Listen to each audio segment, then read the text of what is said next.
Good morning everyone.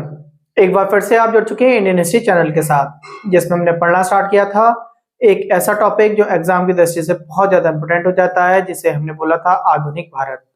और आधुनिक भारत में हमने आपको बताया कैसे कैसे आधुनिक भारत की स्टार्टिंग हुई होगी और कैसे कैसे भारत में यूरोपीय कंपनियों का आना हुआ होगा। इसके साथ साथ हमने उनके क्रम के बारे में पढ़ा। यूरोपीय कंपनी जैसे जैसे भारत में आई उन्होंने कैसे कैसे पॉलिसियां चलाई होंगी, जिसमें हमने ब्लू वाटर पॉलिसी पढ़ी। गोवा पर कब कब्जा हुआ, गोवा के साथ साथ दमन और दीव पर कब कब्जा किया गया, और उनके साथ साथ हमने देखा उन्होंने अपने फायदे के उद्देश्य से सती प्रथा पर जो है पाबंदी लगाई। इन्हीं सभी बातों को पढ़ते पढ़ते हमने देखा किस तरीके से ये कंपनी आपस में झगड़ा करती होंगी, और झगड़ा करने के बाद बहुत सारी कंपनियों ने अपने आप में जो है अपने देशों को पुनः वापस लौटने की एक तरीके से परमिशन बनाई होगी और ये वापस लौट गई होगी। साथ साथ हमने देखा कि किस तरीके से पुर्तगाल और ब्रिटिश ईस्ट इंडिया कंपनी हमारे भारत में रह गई होगी। उन्होंने किस प्रकार जो है हम लोगों में आपसी फूट डलवाई, और आपसी फूट के साथ साथ भारत में जो रहने वाले हिंदू और मुस्लिम थे वो आपस में कहीं कहीं जाकर आपस में लड़ते रहा करते थे, एक दूसरे पे आक्रमण किया करते थे, और आक्रमण करने के साथ साथ एक दूसरे को लूटा करते थे, और लूटने का फायदा ब्रिटिश ईस्ट इंडिया कंपनी को हुआ करता था। ये सारी बातें हमने कल के लेक्चर में देखी, और कल के लेक्चर में इसी के साथ हमने पढ़ा कि कैसे कैसे आंग्ल मैसूर युद्ध हुए होंगे, आंग्ल मराठा युद्ध हुए होंगे, मैसूर के साथ में मराठाओं का युद्ध हुआ होगा, और पानीपत की हमारी तीसरी लड़ाई किस प्रकार हुई होगी। ये सारी बातें हमने कल के वीडियो में जानी। आज की अगर बात करें तो हम ये देखते हैं कि भारत में ब्रिटिश ईस्ट इंडिया कंपनी ना कि केवल व्यापार करती थी, व्यापार के साथ साथ भारत पर कब्जा करना चाहती थी। जब पहले British east India company Bharat में आई होगी तो उस समय आते समय इसका जो कार्य रहा होगा वो कार्य था हमारा व्यापार करना। तो आपको सबसे पहले ध्यान रखेंगे बीईआईसी कंपनी जो भारत में आई थी केवल व्यापार ही नहीं कर रही थी, अब व्यापार के साथ साथ भारत पर कब्जा भी कर रही थी। तो अगर हम पहला पॉइंट पढ़ें तो हम लिखेंगे बीईआईसी, जो बीईआईसी का मैन मोटो रहा। हम अगर मैन मोटो की बात करें तो हम कहेंगे बीईआईसी कंपनी केवल व्यापार ही नहीं अब भारत पर कब्जा भी करना चाहती थी। बीईआईसी कंपनी भारत पर कब्जा करने के उद्देश्य से होने लगी। पहले किस उद्देश्य से थी? पहले हमने देखा हमने वो व्यापार करने के उद्देश्य से भारत में आई होगी, अब व्यापार के साथ साथ कब्जा करने के उद्देश्य से आई। अब जैसे कि हमने देखे कब्जे में हम बात करें तो जैसे जैसे आई थी हमने देखा सबसे पहले हमने 1608 से हमने देखा कंपनी बनना स्टार्ट हुई और किस तरीके से कंपनी ने काम किया। जैसे कि 1608 से लेके 1757 तक की अगर हम बात करते हैं तो हम ये देखते हैं उसने क्या करा, बाजार का जो बहाना लेकर जो खूब भारत से पैसा लूटा। व्यापार का बहाना लेकर क्या करा उन्होंने, भारत से खूब पैसा लूटा। तो सबसे पहले अगर हमने पढ़ा था, हमने पीछे पढ़ते हुए आए कि 1608 से रही और हमने 1757 तक की मैं चलो बात कर लेता हूँ। अब लगभग आपकी 150 साल की बात करी, 1757 तक व्यापार का तो बहाना था, व्यापार का बहाना, और करा क्या रियल में इन्होंने करा क्या, भारत को लूटा था इन्होंने। भारत को लूटने का मतलब क्या हुआ, ये भारत से क्या करा करते थे, कच्चा माल तो सस्ते दामों में खरीद लिया करते थे और वहां पर ले जाया करते थे।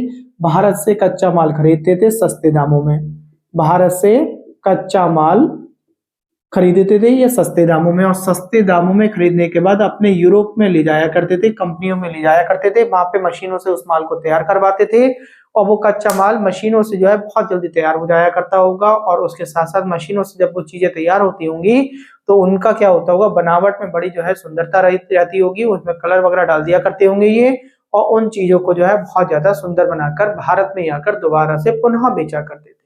एक बार भारत से सस्ता माल खरीदा इन्होंने और फिर दोबारा से अपनी कंपनी में तैयार किया, कंपनी वालों को रोजगार मिल गया, और रोजगार मिलने के बाद इन्होंने क्या करा, भारत में आकर कई गुना में उस माल को बेचा होगा।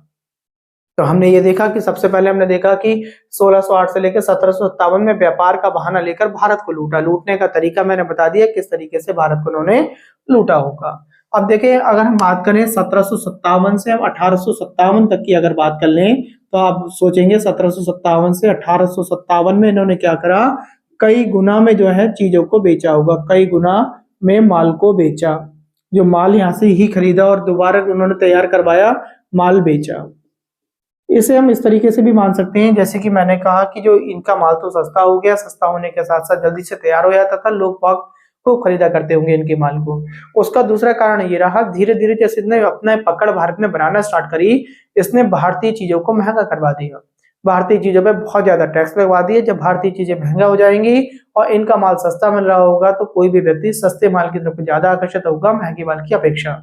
तो ये बात आपको समझ आनी है। तो भारतीय माल महंगा हो गया था क्योंकि इन्होंने उस पर टैक्स की वृद्धि बहुत ज्यादा करती थी और अपने माल को सस्ता कर दिया था। इस वजह से जो है क्या हुआ, इनका जो है यहाँ पे व्यापार में कई गुना प्रॉफिट हुआ करता था इन्हें। तो 1857 तक हम ये देखेंगे। इसके बाद अगर हम बात करें 1857 के बाद इन्होंने फिर भारत में निवेश करना स्टार्ट किया। 1857 से 1947 तक के 5वें पॉइंट की अगर बात करें तो 1857 से 1947 तक भारत में निवेश करा। निवेश करने में भी इनके अपने फायदे के लिए निवेश करा था, ना कि जो है भारत के फायदे में, भारतीयों के फायदे में। निवेश किसमें करा, जैसे कि मैंने कहा निवेश करने में बैंक होंगे, बैंकों को बैंक के बनाना स्टार्ट करी भारत में। बैंक के साथ साथ रेल की बात करें, रेल इसी समय में जो है हमारी इस दौरान के बीच में रेल भारत में आई। 1857 से 1947 के बीच में देखेंगे बहुत ज्यादा रेल का सफर रहा होगा। अब इन्होंने करा क्या, भारतीय सामान का जब टैक्स बढ़ा दिया होगा, मैंने आपको यहाँ पर टैक्स के बारे में समझा दिया, तब इन चीजों में निवेश इसलिए करा इन्होंने, जैसे कि कहीं कहीं विद्रोह छिड़ा, विद्रोह छिड़ने में जो है अपने सैनिकों को पहुंचाना था इन्हें बहुत तेजी से, तो वहां पर रेल का माध्यम होना चाहिए था। ठीक है, अपने पैसे को जो है एकदम जो है एक जगह से दूसरी जगह तक पहुंचाना है, माल को एक जगह दूसरी जगह पहुंचाना है। तो ये सारी चीजें अपने निवेश भी इन्होंने करे होंगे, तो अपने फायदे के लिए करे कि हम पैसों को किस तरीके से सेव कर पाए और सेव के साथ साथ अपना पैसा कैसे कैसे हम आगे को बढ़ाएंगे। तो अपने फायदे के उद्देश्य से इन चीजों पर इसने ध्यान दिया होगा। ये कुछ केवल एक ऐसा ही नहीं था इनका, धीरे धीरे इन्होंने भारतीयों के मन में एक प्रबल चीज डाल दी कि जो अंग्रेज लोग पैदा हुए हैं तो वो केवल शासन करने के लिए पैदा हुए हैं। तो आपसे पूछा जा सकता है अजयता के सिद्धांत के बारे में कि अजयता का सिद्धांत क्या होता है, तो आप बताएंगे कि हमारे सर ने बताया था अजयता के सिद्धांत में कि अंग्रेजों ने भारतीयों के मन में एक तरीके की जो है बहुत बड़ी नीति डाल दी। इन्होंने कह दिया कि जो अंग्रेज यानी गोरे लोग जो पैदा हुए हैं वो भारतीयों पर या काले लोगों पर जो है राज करने के लिए पैदा हुए हैं। अजयता का सिद्धांत डाल दिया। और अजयता के सिद्धांत में इन्होंने करा क्या, इन्होंने ना 1:5 में सेना कर दी। 1:5 में सेना का मतलब ये था कि एक तो जो है गोरा अंग्रेज सैनिक होगा और 5 भारतीय होंगे, और ये 5 भारतीयों से अकेला अंग्रेज सैनिक काम करा रहा होगा। और इसका मतलब ये हो गया इन 5 पर अकेला शासन कर रहा होगा ये व्यक्ति। तो अंग्रेज लोग जो हुए हैं, गोरे लोग जो हैं, वो भारतीयों पर या किसी भी व्यक्ति पर, काले लोगों पर, सांवले लोगों पर जो है राज करने के लिए पैदा हुए। तो आपसे पूछ लिया जाए कि अजयता का सिद्धांत क्या है, तो आप बता देंगे कि गोरे लोग काले लोगों पर जो है राज करने के लिए पैदा हुए हैं। इस बात को इन्होंने, एक बात तो इनके दिमाग में ये डाल दी। दूसरी बात इन्होंने क्या हुआ, एक बात और इन्होंने आगे बढ़ी, इन्होंने ना क्या करा, धर्म भ्रष्ट कराना स्टार्ट करा। धर्म भ्रष्ट का मतलब देखो किस तरीके से धर्म भ्रष्ट कराया होगा। इन्होंने एक मेंटेलिटी और डाल दी भारतीयों के मन में। देखिए भारतीयों का ना धीरे धीरे रोजगार तो बंद होने लगा। रोजगार बंद होने का मतलब उनका माल इतना महंगा करवा दिया इन्होंने कि लोग बाग इनका माल खरीदेंगे ही नहीं। तो जब माल इनका महंगा होने लगा तो इन्होंने ना क्या करते थे भारतीयों से कि जो है हम जो तुम्हारा कच्चा माल खरीद रहे हैं उस कच्चे माल को तैयार करने के लिए हमारे यहाँ जो कंपनियां लगी हुई हैं वहां पे कंपनियों पर लेबर की आवश्यकता पड़ती है, और आप लोग जो है हमारे साथ लेबर के रूप में वहां पे काम करने चलो, और हम वहां पे जो है आपको रहने को, खाने को और सब तरीके से सुख आराम देंगे वहां पे। तो भारतीय क्या हुआ करते थे, इनके ऑफर को देखते हुए उन्होंने देखा यहाँ पर भी तो हम भूखे मर रहे हैं, क्यों ना हम वहां जाकर कंपनियों में काम करके पैसा कमाएं, अपने घर वालों को भेजें और अपने आप भी वहां पे सुरक्षित रह पाए। तो वो लोग ये चले जाया करते थे। जब ये जाया करते होंगे तो जब इन्हें समुद्र पार करना हुआ करता था तो भारतीयों में एक मेंटेलिटी फैला दी इन लोगों ने कि समुद्र पार करने के बाद जो है इनका धर्म भ्रष्ट हो जाता है। जिस धर्म में यहाँ पे बिलोंग करते हैं वो धर्म इनका नहीं रहेगा, अब ये ईसाई धर्म में आ जाएंगे। और आगे चल के हमें अभी पढ़ने को मिलेगा, आज ही के लेक्चर में पढ़ेंगे कि धीरे धीरे इन्होंने भारतीयों के मन में एक प्रबल चीज डाल दी कि जो है ईसाई धर्म सबसे श्रेष्ठ धर्म है और हिंदू और मुस्लिम धर्म जो है वो बिल्कुल बेकार धर्म है। इस तरीके से इन्होंने इनकी भारतीयों के मन में इस तरीके की गलतफहमी भी डाल दी, जिस वजह से भारतीय जो है धर्म परिवर्तन करने भी स्टार्ट हो गए। अब ये सारी चीजें है ना, जैसे कि माल महंगा होना, धर्म भ्रष्ट करना, समुद्र पार करने की घटना आपको मैंने बता दी, ठीक है, तो मैंने ये बता दिया। इसके साथ साथ अगर हम बात करें, ये धर्म भ्रष्ट की हो गई, और आगे की ओर अगर हम बढ़े तो एक नीति और चलाई इन्होंने। एक नीति के बारे में बात करेंगे, एक नीति चलाई इन्होंने लैप्स की नीति। लैप्स एक जो है यहाँ पर जो है हम बात करें, एक अंग्रेज रहा होगा, उस अंग्रेज का नाम लैप्स था, तो उसने एक नीति चलाई। उस लैप्स की नीति को हम हड़प की नीति करके भी बोलते हैं। देखिए क्या है, ये सारी चीजें ना आगे का काम तैयार करा रही हैं। जो चीज हम समझ रहे हैं ना, इनसे एक बड़ी घटना घटने वाली है। लैप्स की नीति बोल सकते हैं, या हमने बोल दिया हड़प की नीति। इसमें यह कहा गया हड़प की नीति में कि अगर कोई भी भारतीय राजा ऐसा है जिसका कुछ खुद का स्वयं का पुत्र नहीं है अगर, तो वो किसी को भी गोद नहीं ले सकता, किसी भी अन्य पुत्र को या अन्य बच्चे को किसी को भी गोद नहीं ले सकता। और वो सारी की सारी प्रॉपर्टी जो उसकी प्रॉपर्टी है वो आपकी किसकी हो जाएगी, अंग्रेजों की हो जाएगी। तो ये थी आपकी लैप्स की नीति या हड़प की नीति। तो आपको ये समझने वाली बात है कि जिसका पुत्र नहीं होगा तो वो अपने जो है राजपाट को आगे बढ़ाने के लिए कोई ना कोई गोद जरूर लेगा, और गोद लेना इन्होंने बंद कर दिया। तो इस वजह से ये सारी चीज भी अंग्रेजों की हो जाया करती थी। यही कारण है कि जो है झांसी वाली रानी के बारे में जो हम कहानी पढ़ते हैं, तो झांसी वाली रानी की कहानी यही है, क्योंकि उनका कोई पुत्र नहीं था और उन्होंने एक पुत्र जो है गोद ले रखा था। पुत्र गोद लेने की वजह से उनके किले को जो है अंग्रेजी सेना छीनना चाहती थी, इसलिए उन्होंने अपने किले की रक्षा करने के लिए इतना बड़ा महान एक युद्ध लड़ा, जैसे हम झांसी की रानी के बारे में हम जानते हैं। ये सारी बातें ना एक देखिए बहुत बड़ी चीजें बनने वाली हैं, बहुत बड़ा रूप लेने वाली हैं। यहाँ पे एक महंगाई हो गई, महंगाई के साथ साथ आजीविका का सिद्धांत हो गया। आजीविका के सिद्धांत में मतलब भारतीयों को कितनी परेशानी सहन करनी पड़ी होगी। उसके बाद हमने धर्म भ्रष्ट देखा, कैसे कैसे धर्म भ्रष्ट हो जाता है। धर्म भ्रष्ट के साथ साथ हमने देखा कि समुद्र पार करने से हम लोगों के मन में ये गलतफहमियां फैल गई, और साथ साथ ईसाई धर्म को जो है बहुत अच्छा बताने लगे और हिंदू मुस्लिम धर्म को बहुत खराब बताने लगे। अब लोग बाग क्या होंगे, इनसे परेशान होना स्टार्ट हो जाएंगे। अब लोग बाग परेशान होंगे ना। अभी भी एक नीति और इन्होंने बीच में चला दी, एक नीति और पूछी जाती है आपसे, सहायक नीति। सहायक नीति आपसे पूछी जाएगी, तो आप सहायक नीति में आप क्या बताएंगे, तो आप बताएंगे कि सहायक नीति में इन्होंने क्या करा। अंग्रेजों ने ये कहा कि अंग्रेजी जो सेना है, अंग्रेजी जो सेना है, आप अंग्रेजी सेना का जितना भी खर्चा होगा अब आप लोग करोगे। तो ये एक नीति और चलवा दी, उसका नाम था क्या, सहायक नीति। तो आप सहायक नीति के बारे में जानेंगे। तो अंग्रेजी सेना जो यहाँ पे रहा करती होगी, उनका खर्चा भी भारतीयों को ही करना पड़ता था, भारतीय राजाओं को ही करना पड़ता था। एक तो वो व्यापार करके पैसा लूटा करती थी, लूट के अपने देश में लगा दिया करती थी, हमारे देश में कुछ नहीं लगा रही है। और उसके साथ साथ भी जो है उनका खर्चा भी हम करेंगे, रहने खाने पीने का सारा खर्चा करेंगे। अब ये धीरे धीरे धीरे धीरे एक विशाल रूप लेना स्टार्ट कर देगी। अब बात क्या आएगी, आप ऐसे करके समझेंगे। समय आ जाएगा धीरे धीरे, अगर हम बात करें दिसंबर 1856 का समय आ जाएगा। 10वां पॉइंट समझेंगे। दिसंबर 1856 का समय होगा, और भारतीय जो सैनिक रहे होंगे, भारतीय सैनिक को एक राइफल दी गई होगी। राइफल के बारे में पूछा जा सकता है, तो आप बता देंगे भारतीय सैनिकों को एक राइफल दी गई, जिसका नाम एनफील्ड था। एनफील्ड नाम की एक राइफल दी गई, एनफील्ड राइफल दी गई। और उसमें ना भारतीयों के दिमाग में एक बात चर्चा में आई, लोगों की ना एक तरीके से चर्चा उठी। भारतीय देखिए पहले से ही एक जो है धर्म वाला देश रहा है भारतीयों का। हमने हिंदू के साथ साथ मुस्लिम धर्म में, मुस्लिम के साथ साथ अन्य धर्मों का भी सम्मान किया है। जब हम अन्य धर्मों का सम्मान कर सकते हैं, तो हम अपने धर्म को सेफ रखने की हमेशा बात करेंगे। इसलिए लोग बाग जो नेता वगैरह होते हैं, वो ज्यादा जल्दी जो है हम लोगों को धर्म के खिलाफ बोल बोल के कहीं ना कहीं भड़कवा देते हैं, और भड़कने के बाद हम लोग आपस में भड़क जाते हैं, और जिसका फायदा और लोगों को हो जाता है। हम लोगों को, आम जनता को परेशानी झेलनी पड़ती है। तो 18 हम बात करें 1856 की, दिसंबर 1856 की बात है। एनफील्ड राइफल दी गई होगी इन्हें, और उनमें राइफल में जो कारतूस यूज हुआ करते थे, तो कारतूस यूज करते समय ये अफवाह पड़ गई कि उन कारतूसों में जो है सुअर की और गाय की चर्बी इस्तेमाल होती है। सुअर की चर्बी और गाय की चर्बी। अब सुअर की चर्बी का मतलब हो गया कि जो है जो मुस्लिम होते हैं सुअर के बहुत ज्यादा खिलाफ रहते हैं वो, तो उन्हें बहुत ज्यादा परेशानी हुई। और गाय की चर्बी की बात करें, हिंदुओं को जो है गाय बहुत पूजनीय है, तो वहां पे गाय की चर्बी की वजह से हिंदुओं को परेशानी हुई।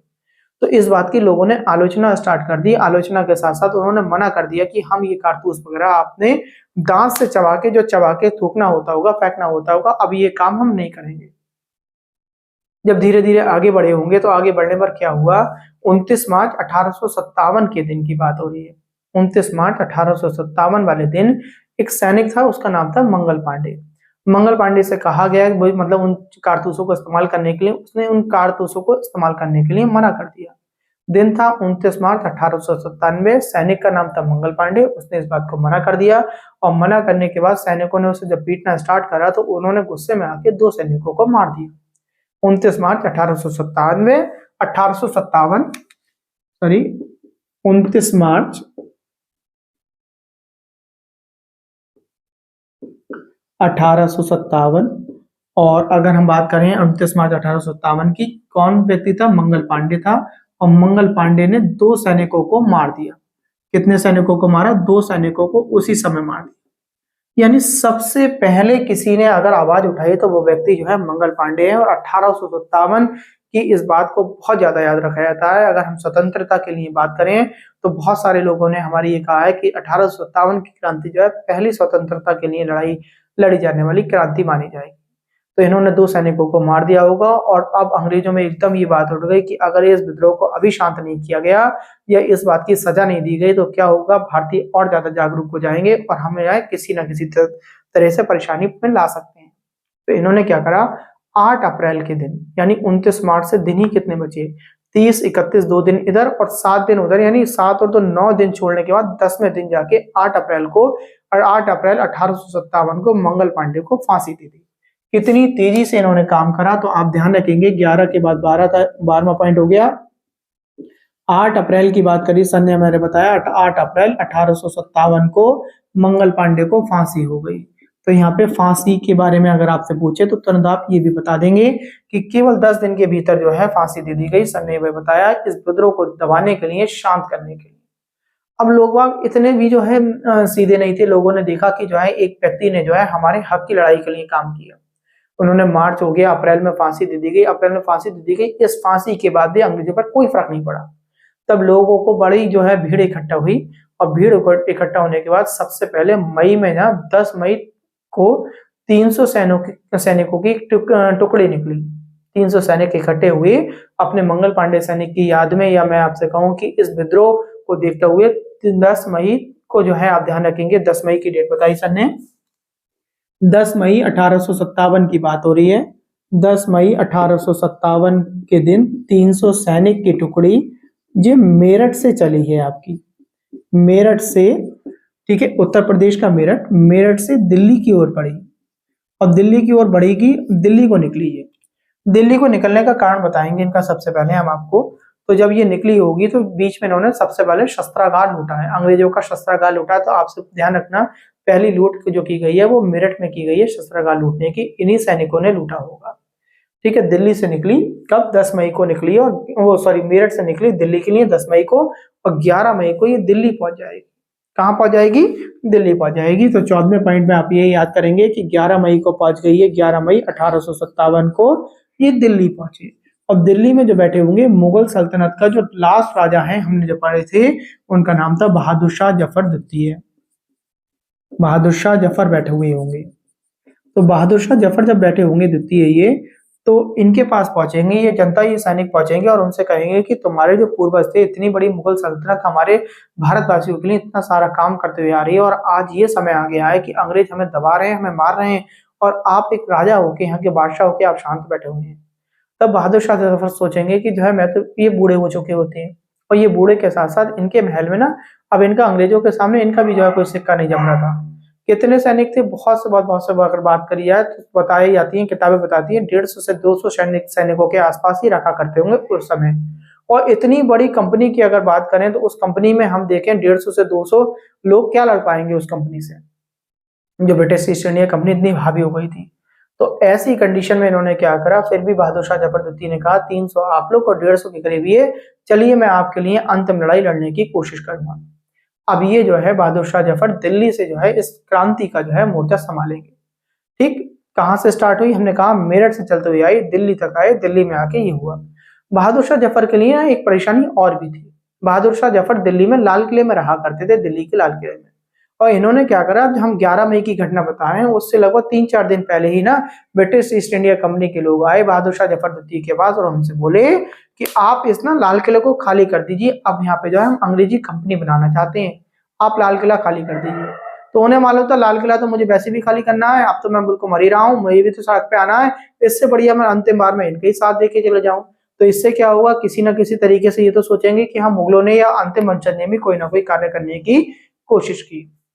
यहाँ तक हमने बात समझ ली। हमने आपको बता दिया कि बहुत सारी चीजें हुई।